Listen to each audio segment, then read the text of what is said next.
Hello students, अभी हम लोग इंटीग्रेशन पढ़ रहे थे और इंटीग्रेशन में हम लोगों ने इंडिफिनिट इंटीग्रेशन को अभी डिस्कस किया था। तो अभी का जो लेक्चर वीडियो है वो इंडिफिनिट इंटीग्रेशन को डिस्कस नहीं करेंगे। अभी हम लोग डिस्कस करेंगे डिफिनिट इंटीग्रेशन को। ओके, तो सबसे पहले मैंने एक हेडिंग डाल दिया कि अभी हम लोग क्या पढ़ेंगे, तो डिफिनिट इंटीग्रेशन का स्टडी करेंगे। डिफिनिट इंटीग्रेशन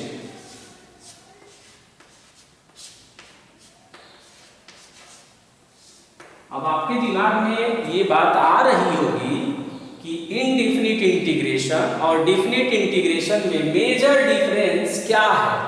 आखिर वो कौन सी बात है जो डिफिनिट और इनडिफिनिट इंटीग्रेशन को डिफरेंशिएट करता है। क्योंकि प्रीवियस लेक्चर वीडियो में आपने देखा होगा कि बार बार बोलते होंगे इनडिफिनिट, और अभी मैंने बोला डिफिनिट इंटीग्रेशन, और पहले मैंने क्या बोला, इनडिफिनिट इंटीग्रेशन। तो एक्चुअली ना इंटीग्रेशन का दो टाइप हम लोगों को स्टडी करना है। एक जो टाइप है उसे हम बोलते हैं इनडिफिनिट इंटीग्रेशन, और दूसरा जो टाइप है उसे हम बोलते हैं डेफिनिट इंटीग्रेशन। और फर्स्ट वाले को हम लोग इनडिफिनिट इंटीग्रेशन बोलते हैं। तो अभी जब हम डिफिनिट इंटीग्रेशन का स्टडी करते हैं कैलकुलस में, तो विदाउट इनडिफिनिट इंटीग्रेशन को पढ़े हुए डिफिनिट इंटीग्रेशन इवैल्यूएट नहीं कर सकते हैं। इसलिए इंटीग्रेशन में ये बहुत इंपॉर्टेंट हो जाता है कि पहले इनडिफिनिट इंटीग्रेशन का जितने सारे वेज हैं, जितने सारे मेथड्स हैं, जितने सारे वेराइटी हैं इंटीग्रल को, पहले उसे हम सीखते हैं और तब हम डिफिनिट इंटीग्रेशन की बात करते हैं। और जैसे ही ये वर्ड डिफिनिट बनता है, तुरंत जो है डिफिनिट इंटीग्रेशन का एप्लीकेशन भी दिखता है।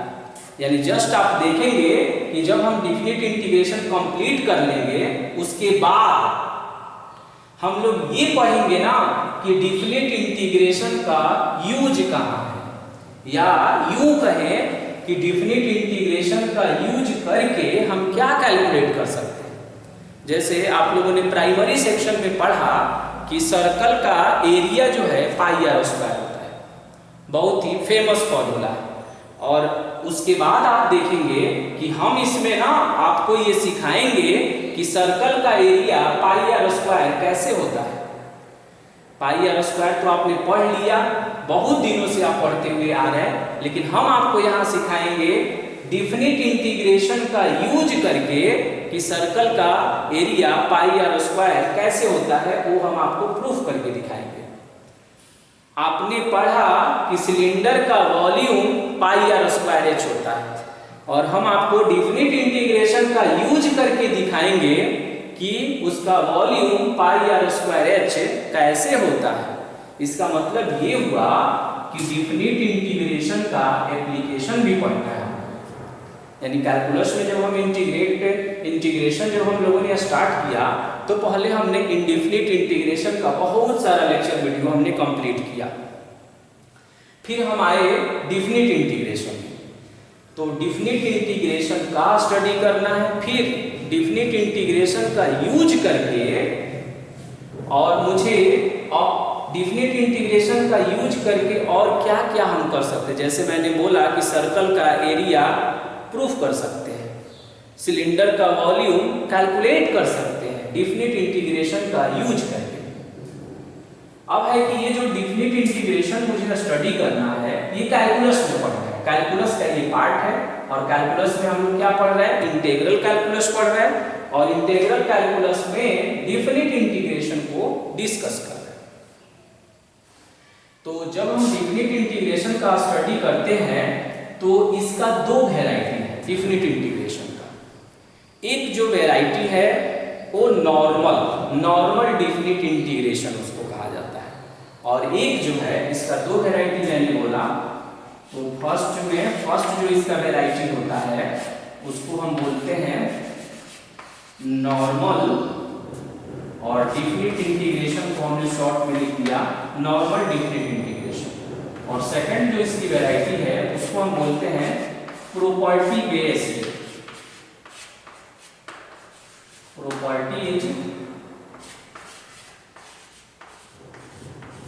Properties based definite integration. दो वैरायटी मुझे डिफिनिट इंटीग्रेशन में स्टडी करना है। तो अभी जो हम लोग डिस्कस करेंगे वो नॉर्मल डिफिनिट इंटीग्रेशन का स्टडी करेंगे और इसके प्रॉब्लम को हम लोग डिस्कस करेंगे।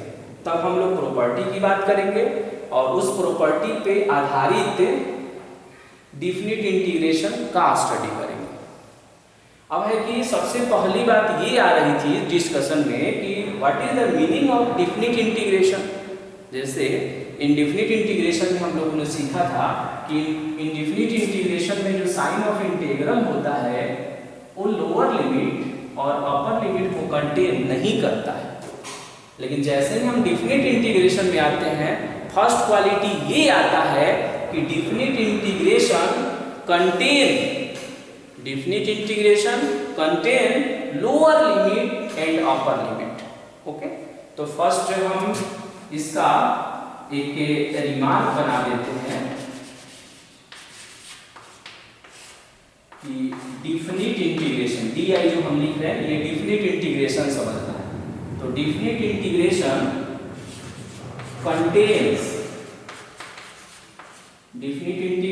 कंटेन्स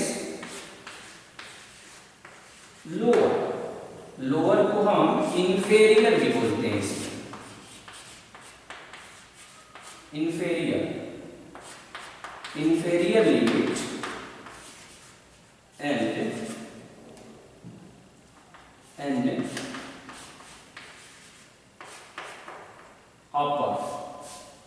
अपर लिखा हुआ है और अपर को हम सुपीरियर भी बोलते हैं।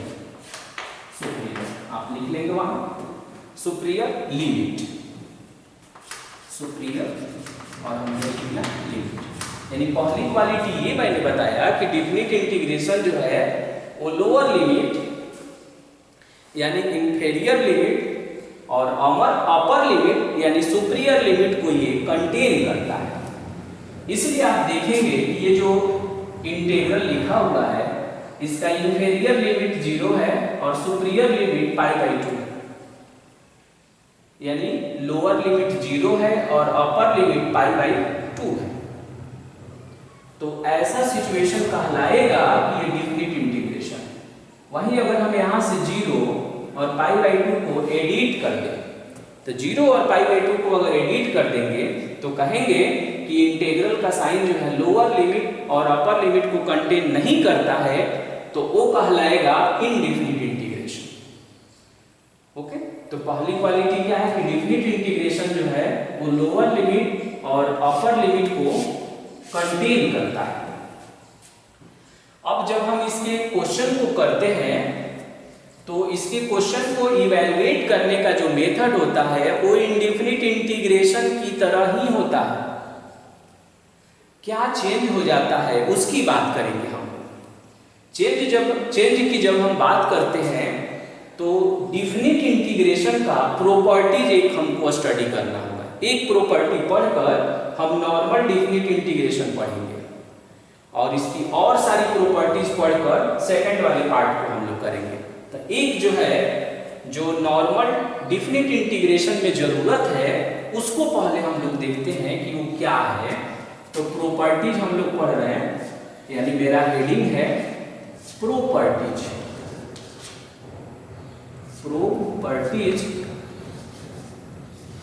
Of definite integration. Properties of definite integration, इसकी बहुत सारी प्रॉपर्टीज है लेकिन एक प्रॉपर्टी अभी सिर्फ हम पढ़ेंगे और फिर हम क्वेश्चन को इवैल्यूएट करेंगे।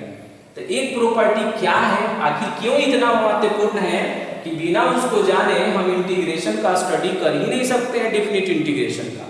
इट मीन्स कि वो जो प्रॉपर्टी की हम बात कर रहे हैं ना, वो प्रॉपर्टी जो है टू मच इंपॉर्टेंट है डिफिनिट इंटीग्रेशन के रिगार्डिंग। वो प्रॉपर्टी क्या है तो उसको हम हाईलाइट करेंगे कि डिफिनिट इंटीग्रेशन, DI का मतलब क्या है, डिफिनिट इंटीग्रेशन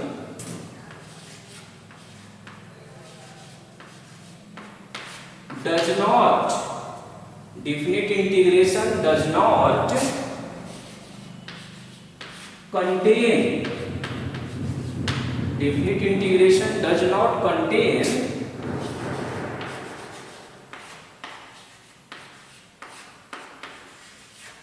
constant of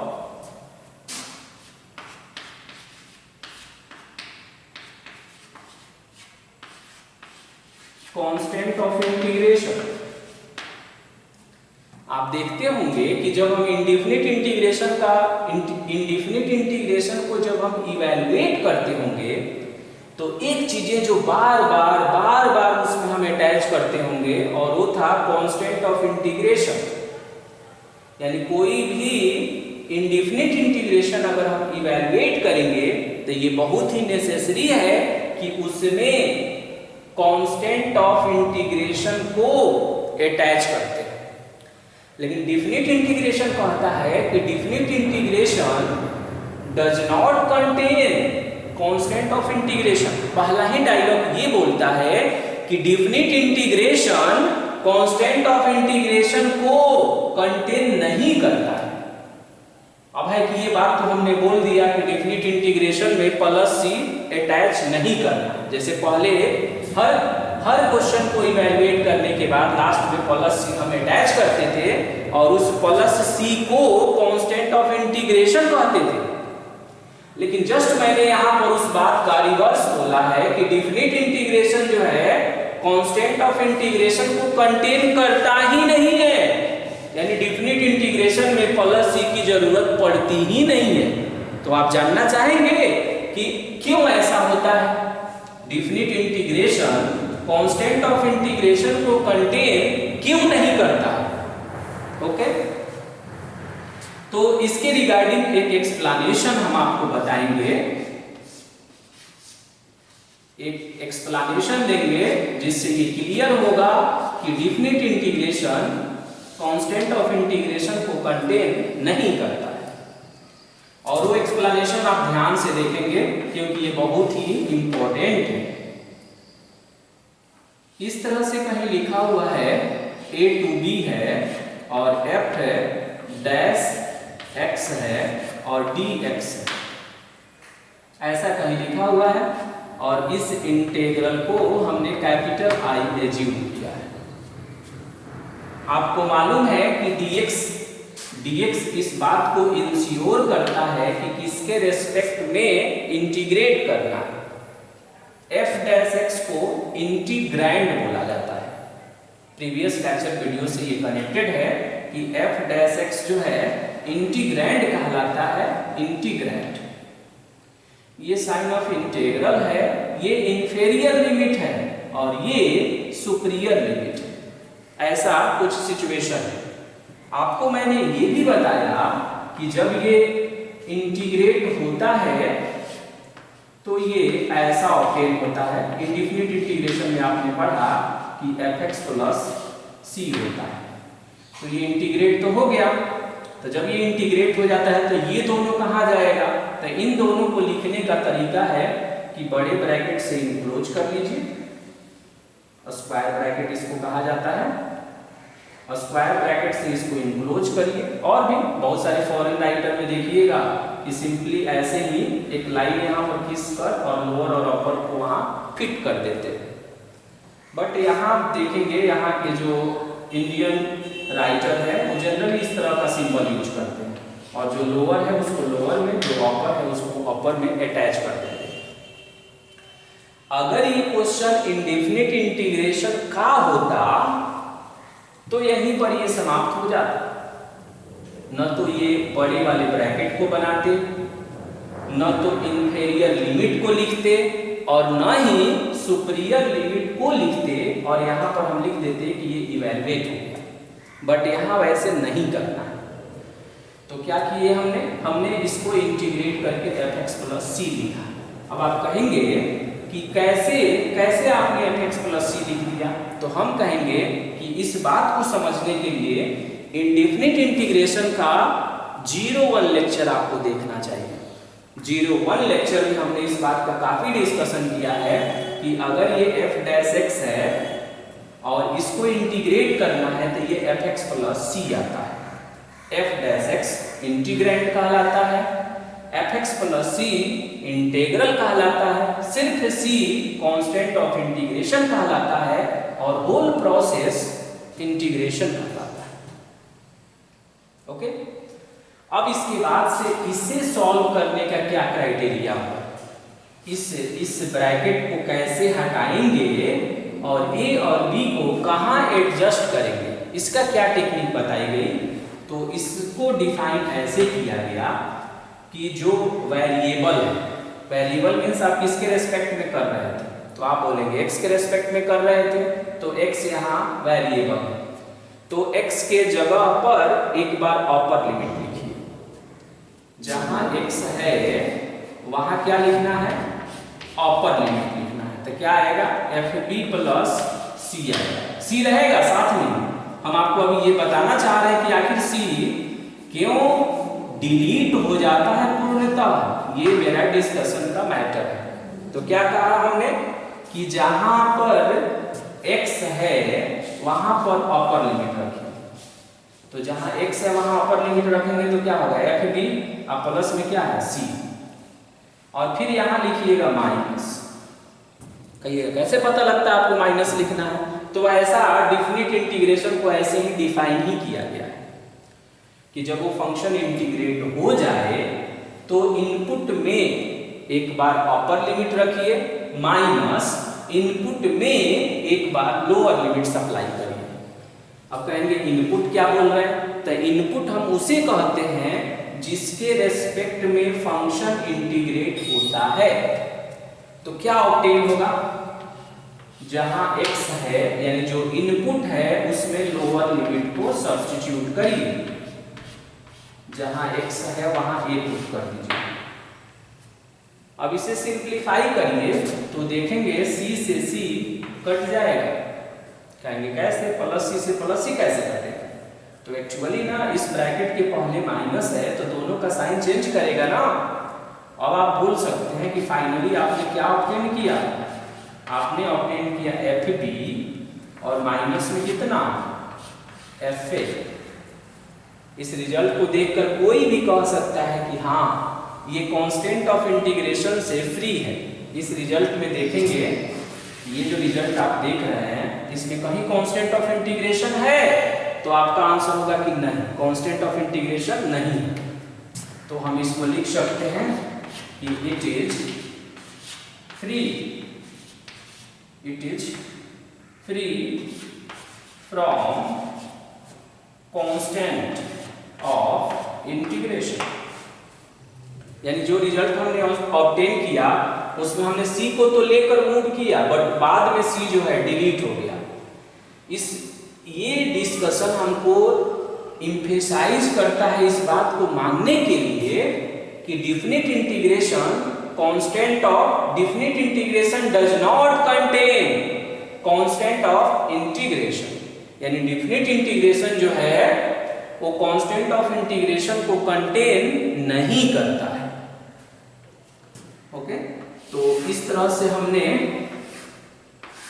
इसे भी इस पार्ट को हमने डिस्कस किया। अब है कि इसका यूज, इसको हमने क्यों पढ़ा और इसको यूज कैसे करना है ये भी जानना जरूरी है। इसके लिए हमने दो बेसिक क्वेश्चन को सेलेक्ट किया है। तो पहले हम फर्स्ट इंटीग्रल को इवैल्यूएट करेंगे और दिखाएंगे। आप जैसे पहले इंटीग्रल को कैपिटल आई एज्यूम करते थे तो अभी भी कैपिटल आई ही एज्यूम करिए। और क्या लिखा हुआ है, साइन ऑफ इंटीग्रल है, इंफीरियर लिमिट 0 है, सुपीरियर लिमिट पाई बाई 2 है, और फिर यहाँ है cos x और यहाँ है dx। बताएंगे cos x का इंटीग्रेशन कितना होता है, तो cos x का इंटीग्रेशन होता है sin x होता है।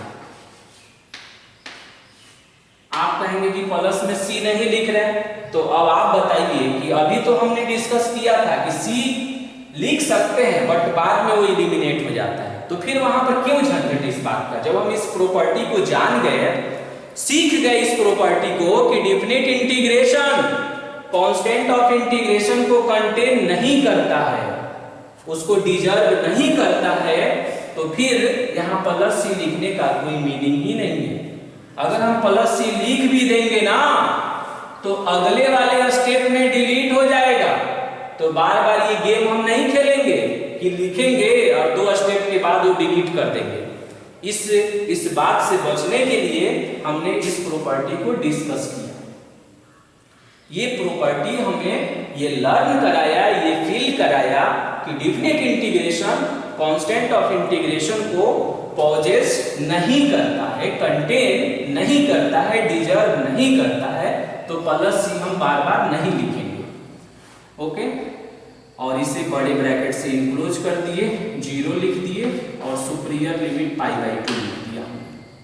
अब ये सिंप्लीफाई कैसे होगा ये इंपॉर्टेंट है, क्योंकि अभी हम लोग डिफिनिट इंटीग्रेशन का बेसिक पढ़ रहे हैं, इसलिए हमने एकदम बेसिक क्वेश्चन को सिलेक्ट किया है ताकि आप ये जान पाए कि डिफिनिट इंटीग्रेशन एक्चुअली होता क्या है।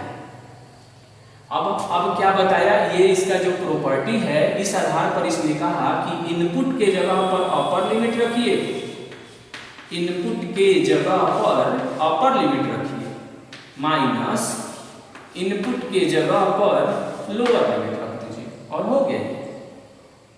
क्या बोला हमने, इनपुट यानी जो वेरिएबल है उसके जगह पर अपर लिमिट माइनस जहां पर वेरिएबल है उसके जगह पर लोअर लिमिट। अब आप बता सकते हैं ना कि साइन 90 डिग्री का वैल्यू 1 होता है और माइनस में 0, साइन 0 का वैल्यू 0 होता है, और फाइनली हमने इसका आंसर ऑब्टेन कर लिया 1।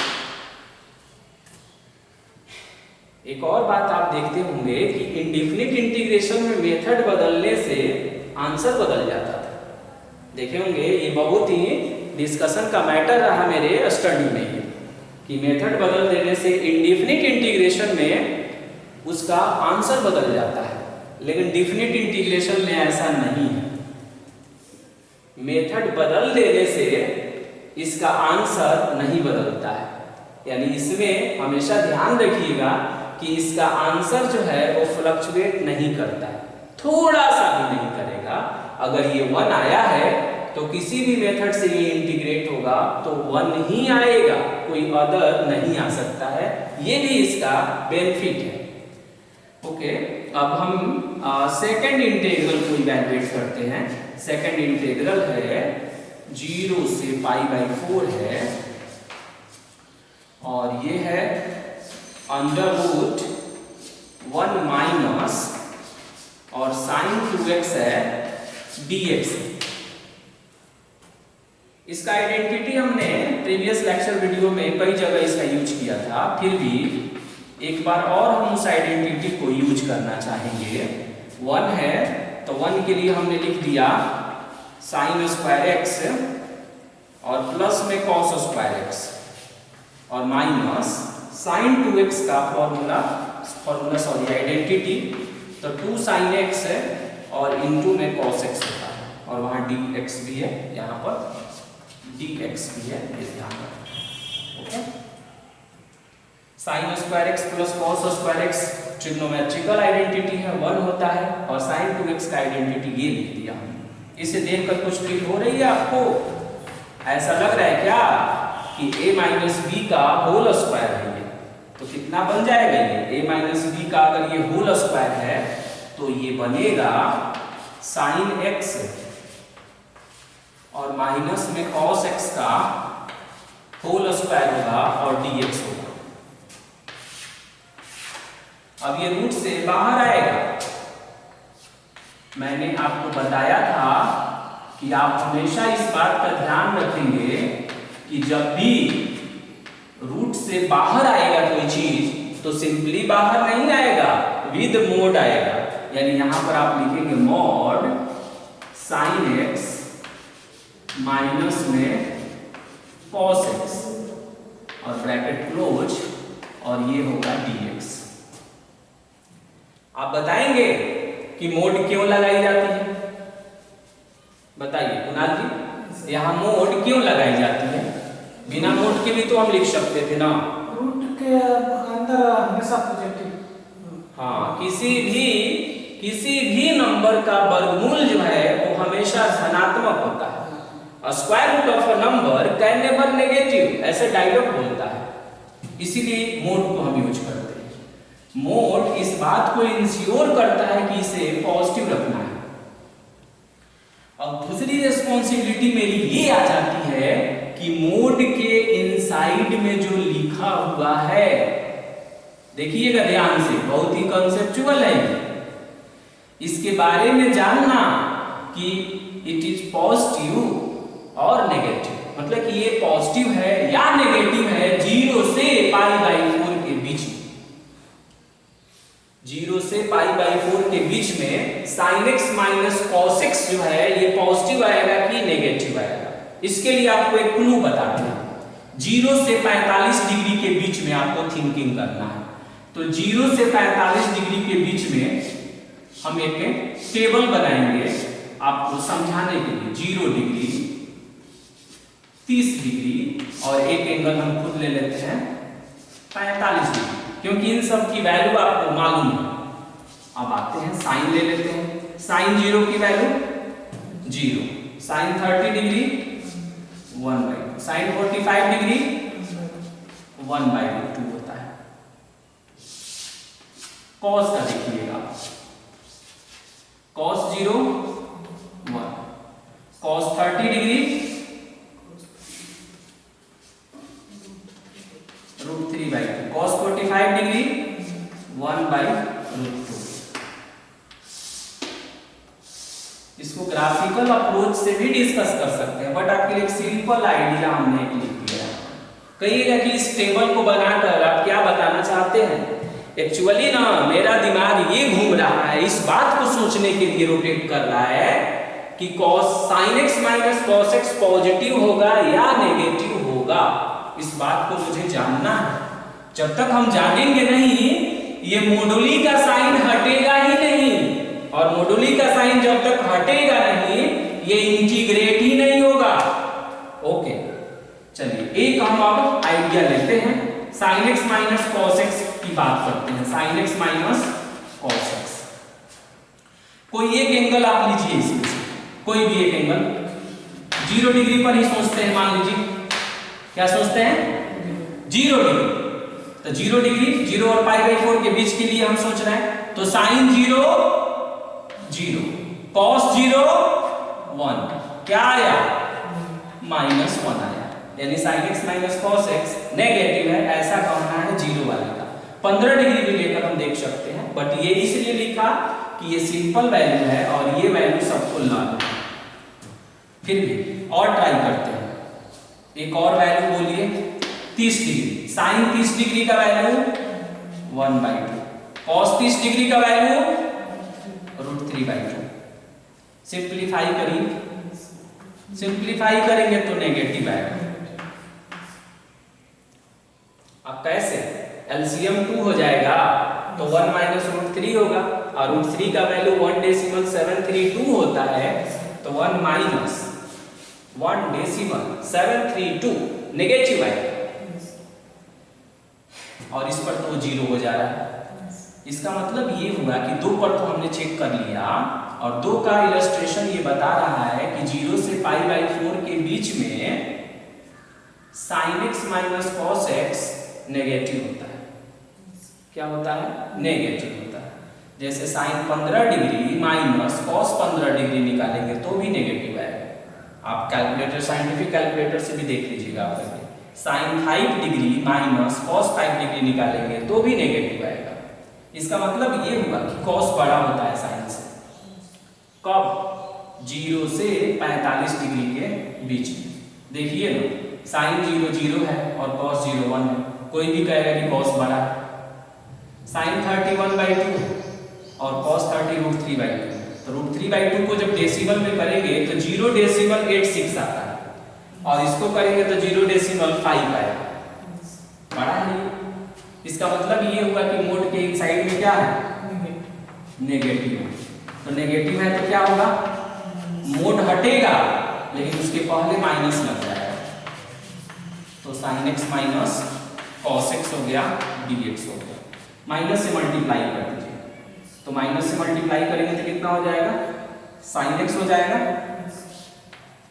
माइनस में हो जाएगा साइन एक्स डी एक्स, और प्लस में हो जाएगा cos x dx, और ब्रैकेट क्लोज करके एक ही बार हम यहाँ लिख दिए 0 से लेकर π/4। अब साइन का इंटीग्रेशन बोलिए, तो साइन का इंटीग्रेशन कितना होता है, माइनस cos x, और एक माइनस यहाँ पर क्या बना देगा, प्लस में बना देगा cos x। cos का इंटीग्रेशन बोलिए sin x होता है, तो sin x लिख दिया हमने, और 0 से π/4। अब कैसे सिंप्लीफाई करेंगे, जहां जहां x है वहां वहां π/4 रखिए, जहां जहां x है वहां वहां π/4। तो बताइए क्या आएगा, sin π/4 और प्लस में आएगा cos π/4, और यहां से कर्ली ब्रैकेट बंद कर दीजिएगा, माइनस जहां जहां x है वहां वहां लोअर लिमिट, तो क्या होगा, सॉरी पहले cos था, कोई बात नहीं, प्लस में है तो साइन को पहले इस तरह लिख सकते हैं, तो कितना हो जाएगा cos 0 और प्लस में कितना sin। अब इसे सिंप्लीफाई करेंगे, बताइए cos sin π/4 कितना होता है, 1/2, cos π/4 1/2, cos 0 1 होता है, cos 0 कितना होता है, 1 होता है, हो गया। अब इसे आप जो है सिंप्लीफाई कर लीजिएगा, तो सिंप्लीफाई करने पर ये आएगा 1/√2, और 1/√2 करेंगे तो ये आ जाएगा √2 आ जाएगा, इसको ऐड करके देखिएगा, फाइनल आंसर √2 - 1 होगा। फाइनल आंसर कितना बोला हमने उसका, √2 - 1 आएगा। कहिएगा इसको क्यों छोड़ दिया आपने, sin 0 को, तो sin 0 का वैल्यू 0 होता है ना, तो फिर उसे लिखने से क्या बेनिफिट है। तो ये बहुत इंपॉर्टेंट है, इस बात का ध्यान रखना कि जब भी कोई चीज मोड के अंदर आ जाता है तो उसे ये जानना होता है, पहले हम ये इंश्योर होते हैं कि मोड के इनसाइड वाला पॉजिटिव है या नेगेटिव है, पहले हम ये इंश्योर करते हैं। जब हमें ये मालूम चल जाता है कि मोड के इनसाइड वाला नेगेटिव है तो मोड हटेगा, माइनस चिन्ह लगेगा।